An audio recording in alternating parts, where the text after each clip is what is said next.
Guys, welcome to Fearless Quadrant. तो sound chapter जो है हमारी एनसीईआरटी में, तो उसमें इंपॉर्टेंट क्वेश्चंस बनते हैं सीडीएस एग्जाम्स में, सीएपीएफएफ के किसी भी एग्जाम्स में। जब भी जीएस में क्वेश्चंस बनते हैं तो ज़रूरी है कि इंपॉर्टेंट क्वेश्चंस हम कर लें। तो मैंने एनसीईआरटी का जो है क्रक्स निकाला है उसमें से, साउंड चैप्टर्स में से, और भी बाकी जितने भी इसमें कुछ मिसलेनियस टॉपिक्स भी हैं, उसके इंपॉर्टेंट टॉपिक्स का आज हम डिस्कस करते हैं। देखो, डेफिनेशन क्या होती है पहली बात तो देखते हैं।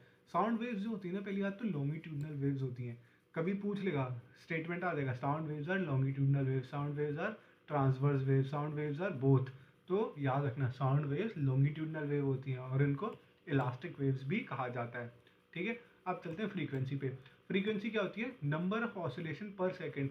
जितना भी ऑसिलेशन होगा एक सेकेंड में उसे कहते हैं फ्रीक्वेंसी। इसको क्या कहते हैं? फ्रीक्वेंसी। इसकी यूनिट है हर्ट्ज। ठीक है, फिर हम आते हैं वेवलेंथ। देखो, वेवलेंथ की जो यूनिट होती है वो होती है मीटर। याद रखना, वेवलेंथ की यूनिट क्या है? मीटर। फिर आए एम्पलीट्यूड। एम्पलीट्यूड क्या है? एम्पलीट्यूड रिप्रेजेंट करती है लाउडनेस या सॉफ्टनेस ऑफ अ साउंड। तो ये क्वेश्चन आ जाएगा कि किससे हम पता करते हैं किसी लाउडनेस या सॉफ्टनेस साउंड की? एम्पलीट्यूड, वेवलेंथ, फ्रीक्वेंसी, ऐसे। तो इसका करेक्ट आंसर होगा एम्पलीट्यूड।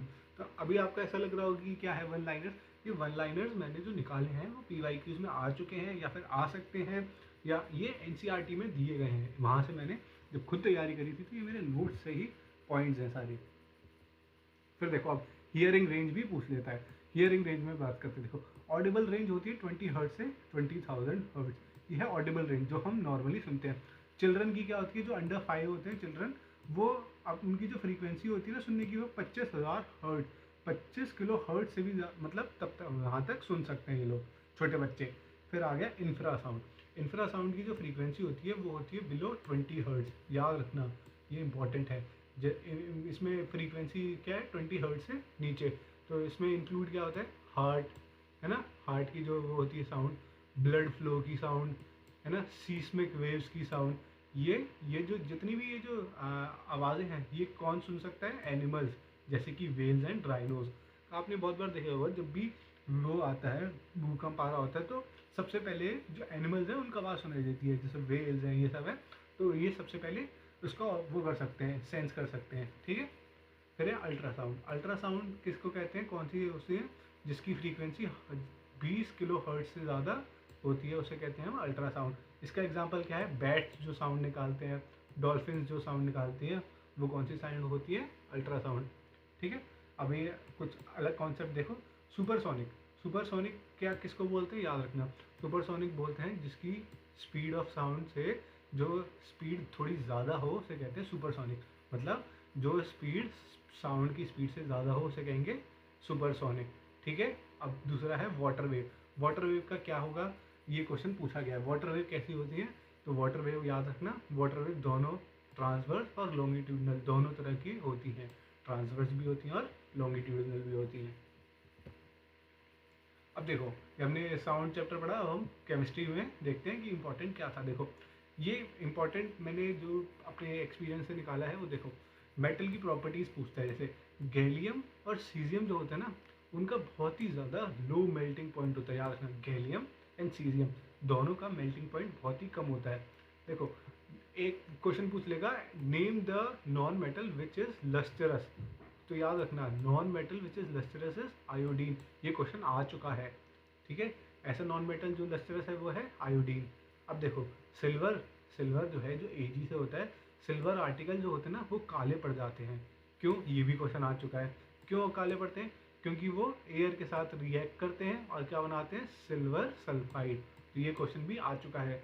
तो आपको जो भी पॉइंट्स मैं यहाँ पे पढ़ा रहा हूँ वो बहुत ही इंपॉर्टेंट है, मेरे द्वारा ही लिखे गए हैं, मैंने ही इसको अच्छे से पढ़ा है, तब यहाँ पे लाया हूँ एकदम अच्छे से।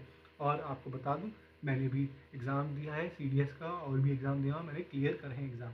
इसीलिए ये मेरी जितनी भी मैंने पूरे अच्छे से पढ़ के बना है, ये आप समझ लीजिए। इसमें आपको कुछ भी फालतू नहीं पढ़ाया जाएगा। कॉपर। देखो, कॉपर जो है जब रिएक्ट करता है कार्बन डाइऑक्साइड से, ठीक है, तो वो बनाता है green coating of copper carbonate. ये भी इंपॉर्टेंट क्वेश्चन है कि जब कॉपर रिएक्ट करता है कार्बन डाइऑक्साइड से, एयर से, तो कौन सी कोटिंग बनाता है? तो ग्रीन कोटिंग होती है उसकी। किस फिर क्या बनता है? वो कॉपर कार्बोनेट।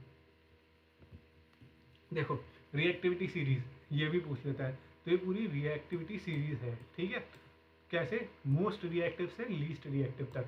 मोस्ट रिएक्टिव होता है टॉप ऑफ द लिस्ट में लिथियम।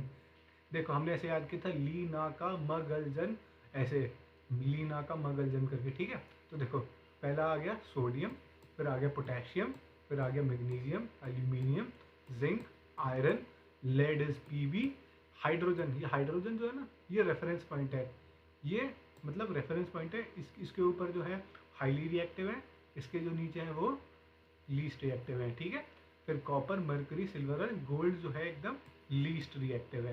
तो आप इसको याद कर सकते हैं, ये है रिएक्टिविटी सीरीज पूरी।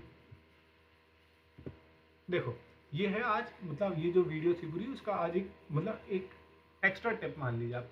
तो फोटो इलेक्ट्रिक इफेक्ट जो है ना, वो डिस्कवर किया था हर्ट्ज ने। ये आधी इंफॉर्मेशन है, ठीक है, लेकिन इसको एक्सप्लेन किया था एल्बर्ट आइंस्टीन ने। याद रखना ये क्वेश्चन आ सकता है। फोटो इलेक्ट्रिक इफेक्ट जो है वो डिस्कवर किया था हर्ट्ज ने और एक्सप्लेन किया था आइंस्टीन ने, ठीक है।